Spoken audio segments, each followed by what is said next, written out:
नमस्कार, आप देख रहे हैं SSN 24 न्यूज चैनल की ओर से आप सभी भारतीयों को, साथ ही भारत के बाहर रहने वाले भी जो हमारे दर्शक हैं उन्हें भी भारत के 80वें गणतंत्र स्वतंत्रता दिवस पर आप सभी को हार्दिक शुभकामनाएं। बिहार में कल सम्राट चौधरी गांधी मैदान में स्वतंत्रता दिवस के नाम पर ध्वजारोहण करेंगे, झंडारोहण करेंगे और झांकियां भी निकाली जाएगी। किस विभाग का झांकी 1 नंबर हुआ, 2 नंबर हुआ, वो भी आएंगे। लेकिन इस हर्षोल्लास को मनाने के लिए आज जो हम तैयारी करते हैं, उस तैयारी को, इस आज़ादी में सांस लेने के लिए हमारे जो पूर्वज कितने बलिदान हो गए, बहुतों का तो नाम भी पता नहीं है।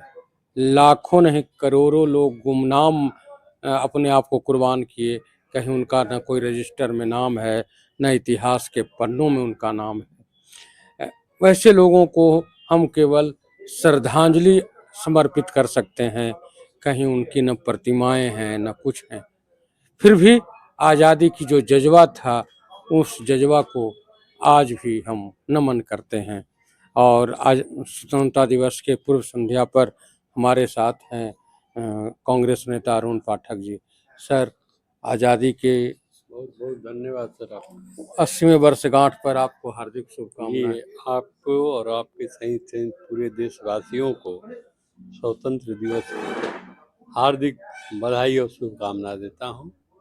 आज का जो दिन है, उन करोड़ों गुमनाम साथियों को जो शहीद हुए, जिनका गुमनाम है, आपने कहा गुमनाम, बहुत सारे लोग गुमनाम शहीद हो गए, अपने आप को कुर्बान कर लिया। और पहली गोली आज़ादी की 1857 में मंगल पांडे जी ने चलाई और इसकी चिंगारी उस समय लग गई थी। मंगल पांडे जी एक महान देशभक्त और पहला स्वतंत्र सेनानी माना गया है और उन्होंने अंग्रेजी शासन के खिलाफ बिगुल बजाया। बहुत सारे उसके बाद बहुत एक लंबी लड़ाई लड़ी गई नरम दल और गरम दल के साथ, जिसका अगुवाई महात्मा गांधी कर रहे थे। वो नरम दल के लोग थे। अंग्रेजों ने रंग भेद के नीति पर उनको ट्रेन से बाहर फेंक दिया। फिर भी उन्होंने इसके लिए नाराजगी जाहिर नहीं की और बाद में अपने लिटरेचर में उन्होंने लिखा कि हमने अपने गुस्से को पाल के रखा और इसको आज़ादी की लड़ाई का हथियार बनाया और देश को आज़ाद कराया। लेकिन उसके बावजूद भी बहुत सारे शहीद हो गए। जलियांवाला बाग में देखिएगा, लाखों महिला, पुरुष, बच्चे, बुजुर्ग सबको टायर ने भुज्जा की तरह मरवा दिया। और वो धरती आज भी उसी तरह से है।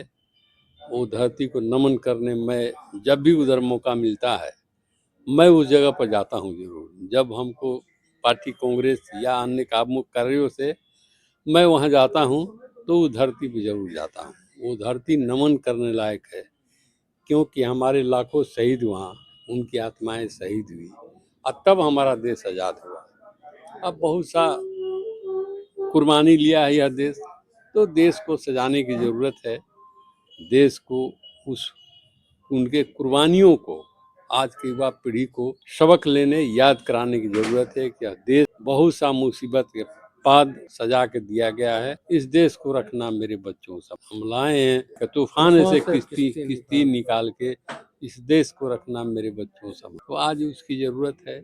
सबकी भावनाएं होती है। कोई भी राजनीति की बात मैं आज नहीं करना चाहता, क्योंकि आज पूर्व संध्या है और महामहिम राष्ट्रपति महोदय का संबोधन भी आया है, पूर्व संध्या पर आ रहा है, अभी चल रहा है। इसलिए आज कोई राजनीतिक बात, आरोप प्रत्यारोप पर मैं न जा करके सभी देशवासियों को पूर्व संध्या पर, जो कि आज ही के दिन 12 बजे रात को सत्ता का हस्ताक्षर पंडित जवाहरलाल नेहरू की अगुवाई में हुआ था और उसके बाद देश को, इसलिए हम लोग 15 अगस्त को, चूँकि हमारा समय होता है जो अंग्रेजी पर ही चलता है, अंग्रेजियत थी यहाँ और आज भी बहुत सा काम अंग्रेज के शेड्यूल से होता है। कोर्ट वोट में जितना देखिए न्यायालयों में सब अंग्रेजी शेड्यूल से होता है। उसी पर 12 बजे रात के बाद ये हस्ताक्षर हुआ, इसलिए 15 अगस्त को स्वतंत्र दिवस हम लोग मनाते हैं। और कल झंडा फहराया जाएगा हर स्टेट में, हर जगह झंडा का तोलन होगा और लोग, पूरे देश के लोग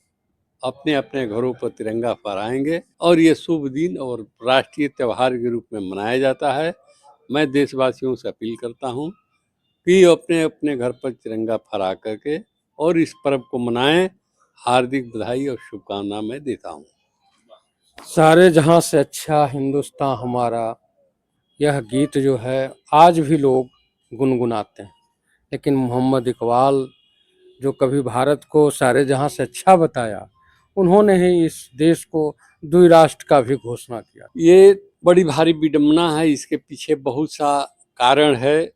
हिंदू महासभा मुस्लिम लीग का एक कारण बना और मोहम्मद अली जिन्ना जिन्होंने देश को बांटने पर अड़ा और अपना इस्लामिक देश मांगे, तो फिर भी गांधी ने कहा था कि जो लोग यहाँ रहना चाहते हैं वो रह सकते हैं और जो जाना चाहते हैं वो जा सकते हैं। तो बहुत सारे लोग चले गए उस साइड, वहाँ के लोग भी बहुत सारे इधर आए, इसमें बहुत सी कुर्बानियां भी हुई। और ये जो है कि सारे जहां से अच्छा हिंदुस्तान हमारा, ये तो हमारा माने बहुत ही ऐतिहासिक गीत है और राष्ट्रीय गीत है।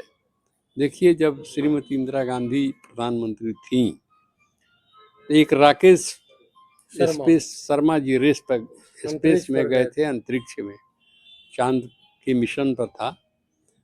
तो इंदिरा जी नीचे से बात करके पूछी कि हमारा भारत अंतरिक्ष से कैसा लग रहा है, कैसा दिखाई देता है। तो उसने भी गाया था कि सारे जहां से अच्छा हिंदुस्तान हमारा। तो यह देश तो है ही, सब जगह सारे जहां से अच्छा ये देश है। इसमें देखिए इसका कारण है, हमारे यहाँ 10 कोस पर जलवायु, भाषा, खान पान और परिवर्तन हो जाता है। हिंदुस्तान में ऐसा एक देश है यहाँ गर्मी भी और ठंडा भी एक साथ पड़ता है। यहाँ अगर गर्मी है तो जाइए मलानी में, वहाँ ठंडा लगेगा। चल जाइए झारखंड के कुछ क्षेत्रों में ठंडा पड़ेगा। लेकिन हमारा देश हर सीजन को कंट्रोल करके और हर मौसम को हम उपज भी ऐसा करते हैं। हमारे यहाँ हर खेत, इसी खेत में गेहूं भी होता है, चाहे धान भी होता है, मकई भी होता है, बाजरा भी होता है, चना भी होता है और मसाले भी होते हैं। ये हमारा देश ऐसा है, आप किसी देश में नहीं पाइएगा। जैसे रसिया में चले जाइए आप, तो सिर्फ जो गेहूं बोता है वो सिर्फ गेहूं उगाता है, वो दूसरा फसल नहीं बोते हैं। डेनमार्क में जाइएगा तो आलू बोते हैं तो सिर्फ आलू बोते हैं, वो हर साल आलू बोते रह जाएंगे, वो दूसरा फसल नहीं बोते। लेकिन हमारे यहाँ एक ऐसा है कि अगर हमारा खेत है गांव में, तो हम धान के सीजन में धान उगा लेंगे, गेहूं के सीजन में गेहूं उगा लेते हैं, चना के सीजन में चना ही बोते हैं, हल्दी भी बोते हैं। ये सब हमारे यहाँ होता है, ये किसी अन्य कंट्री में आप नहीं पाइएगा। जैसे अमेरिका में कभी गर्मी नहीं पड़ती, ठंडे रहता है। लेकिन हमारे यहाँ तो हर मौसम आता है, जाड़ा भी आता है, बरसात भी आता है। बरसात का मौसम है, अगस्त का महीना है, क्रांति का महीना है, यह क्रांति महीना बोला जाता है। 9 से जो क्रांति शुरू हुई थी, 14 को वह क्रांति का अंत हो गया और सत्ता का हस्तांतरण हो गया। इसलिए सारे जहाँ से अच्छा हिंदुस्तान हमारा है और रहेगा, सदियों तक रहेगा। हमारा इतिहास जो है बहुत लंबा इतिहास है। हमारे इतिहास को पढ़ने के लिए विदेश से लोग आते थे, और ये आपके नालंदा, आपका गृह जिला में, वहाँ पढ़ के वो अध्ययन करते थे पहले संस्कृत का, उसके बाद पाली का, उसके बाद पढ़ते थे लिटरेचर हम लोगों का। बहुत सारे लुटेरे भी हमारे देश में आए, सदियों यहाँ मुगलों का शासन रहा, तो कुछ लोग उस लाइब्रेरी को जला दिए जो साल भर तक वहाँ आग जलते रह गया। तो हमारे पास था ही और आज भी है, आज भी है। सारे जहाँ से अच्छा हिंदुस्तान हमारा, हम बुलबुलें हैं उसके, यह गुलसिता हमारा, यह देश हमारा है, हम उसके वासी हैं। और हमारा ध्वज तिरंगा सदा फहरा है, फहराएगा।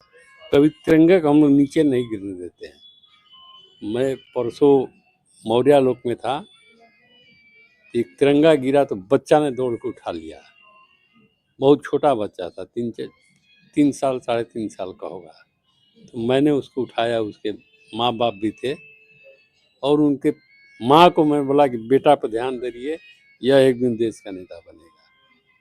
वो हमारा नंबर नंबर सब ले गई हैं महिला, और वो बहुत गर्मान्वित हुई। हम कहीं देखिए ये निशानी है, इसके इतने छोटे उम्र में इसको ये पता है कि मेरा झंडा नीचे नहीं गिरना चाहिए, इसने नीचे अब नहीं गिरने दिया। बहादुर लड़का है, भविष्य में ही नेता होगा और देश के काम करेगा। इसलिए पुनः मैं सभी देशवासियों को आपके माध्यम से स्वतंत्र दिवस की पूर्व संध्या पर सबको बधाई देता हूँ। सब लोग सौहार्द से, भाईचारे से मनाएं इसको, और जय हिंद, जय भारत। देश के सभी नागरिकों को 80वें वर्षगांठ पर चैनल की ओर से हार्दिक शुभकामनाएं। आज़ादी देश की इसी तरह बने रहे, इसके लिए हमें भी सरदार भगत सिंह, चंद्रशेखर आज़ाद, नेताजी सुभाष चंद्र बोस, कृपलानी और जो भी लोग रहे जिनके नाम भी हैं, कुछ गुमनाम हैं, उनके जैसे जज्बा लेकर के आगे बढ़ना होगा। जाति से, जात पात की जो हम लोग आज लड़ाई लड़ रहे हैं, उससे अलग होकर के शिक्षा, स्वास्थ्य और देश के आर्थिक विकास के लिए हमें मंथन करना चाहिए और शपथ लेना चाहिए कि देश इसी तरह से आज़ाद रहे। सर, आप जो समय दिए उसके जी, लिए बहुत बहुत बधाई आपको, धन्यवाद।